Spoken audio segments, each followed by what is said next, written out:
عالمی منڈی میں روس یوکرین جاری جنگ نے تہلکہ مچا دیا ہے۔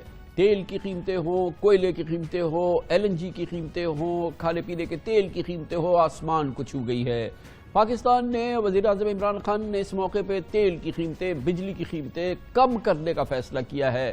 آخر پاکستان اس بوجھ کو کیسے اٹھا پائے گا، اس پر بڑی سیر حاصل ہماری گفتگو ہو رہی ہے، اور اس کے لیے ہمارے پینلسٹ ہمارے ساتھ موجود ہیں۔ عمار صاحب یہ بتائیے گا، اب ہم لائبلٹی کریٹ کریں گے یا جو ہم سبسڈیز دیں گے، جو ابھی ہم 200-250 ارب روپے کی بات کر رہے ہیں صرف فیول اور بجلی کی مد میں، تو گورنمنٹ کی تو ایکسپلینیشن ہے نا کہ جی کہ ہم نے کیونکہ ریونیو کلیکشن زیادہ کیا ہے، ہم کچھ PSDP کاٹ رہے ہیں، ہم کچھ ڈیویڈنڈز دیں گے، تو یہ چیزیں ملا کے ہم اس کو کسی صورت سے کمپنسیٹ کرنے کی کوشش کریں گے۔ لیکن یہ جو ڈومز ڈے سینیریو جس کی ہم بات کر رہے ہیں، وہ اس کو فیکٹر ان نہیں کر رہا کہ جو گورنمنٹ کا ڈیفنس ہے، جو حکومت کا ڈیفنس ہے، جو حکومت کی ایکسپلینیشن ہے کہ وہ اس کو کیسے فنڈ کریں گے۔ آپ بھی کیا اس کو بائی نہیں کر رہے ہیں؟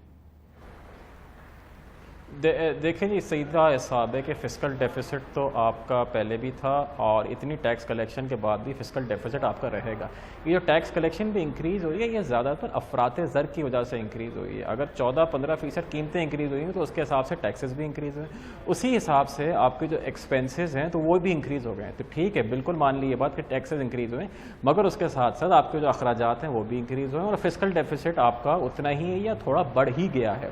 اگر آپ یہ 250 ارب روپے بھی آپ کے فسکل ڈیفیسٹ میں ہی ایڈ ہوں گے، جس سے فسکل ڈیفیسٹ اور آپ کا انکریز ہی ہوگا۔ ہاں، اگر آپ ابھی فسکل سرپلس میں ہوتے تو بالکل ایک بات بنتی کہ جی ہمارے پاس سرپلس ہے، ہم اس سے ایک سبسڈی دے سکتے ہیں، مگر ایسا نہیں ہے۔ اور سبسڈی دینے کی ایک اور بات یہ بھی ہے کہ آپ کو تیل پھر بھی امپورٹ کرنا پڑے گا، اور مور امپورٹنٹلی آپ کی کوئی سبسڈی ماننے کو تیار نہیں ہے۔ آئل کمپنیز جو کہتی ہیں کہ جی ہم امپورٹ نہیں کریں گے، ہم مہنگا امپورٹ کر کے سستا نہیں بیچیں گے، تو ایک کریڈیبلٹی کا بھی یہاں پہ ایشو آ جاتا ہے، کیونکہ پچھلے 12-15 سال جو سرکولر ڈیٹ کا ایشو ہوا ہے اس کے بعد سے کوئی یہ کام کرنا بھی نہیں چاہتا۔ تو فسکل ڈیفیسٹ ہے جس کی وجہ سے بہت سیدھا حساب ہے کہ ہمارا کیپیسٹی نہیں ہے کہ اس طرح کی سبسڈیز ہم فنڈ کر سکیں۔ تو طاہر بھائی صاحب، ایک اور فیکٹر ہے اسی سے ریلیٹڈ، جو ہماری ریفائنریز ہیں وہ بھی ایک اس سے پہلے ہی بے پناہ دباؤ کے اندر تھی۔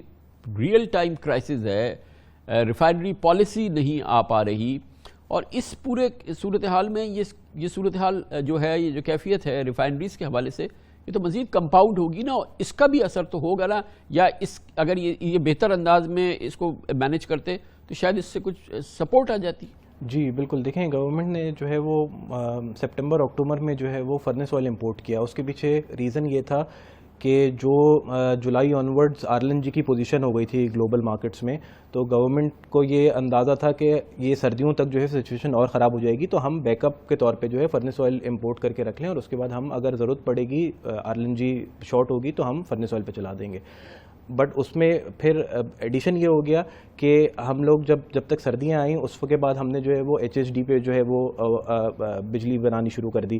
پھر اس کے بعد اگر ابھی آپ سچویشن دیکھیں تو because of the oil price rally جو فرنس اور سردیوں میں ہم نے HSD پہ، ہائی سپیڈ ڈیزل پہ جو بجلی بنائی، اس کی ایکسپلینیشن کوئی اویلیبل نہیں ہے۔ جتنے ماہرین سے میں بات کرتا ہوں وہ حیران ہیں، دانتوں میں انگلی دبا لیتے ہیں کہ ہم نے کیا کیا۔ جی دیکھیں، دسمبر تک تو سمجھ آتا تھا، دسمبر کے پاس پاور کمپنیز کے پاس ڈیڈ اسٹاک تھا، وہ 14-15 روپے پر کلو واٹ آور کے حساب سے پرانا ڈیزل پڑا ہوا تھا، اس پہ بنا لی۔ بٹ جنوری میں 26 روپے تو بالکل بھی سمجھ نہیں آتا۔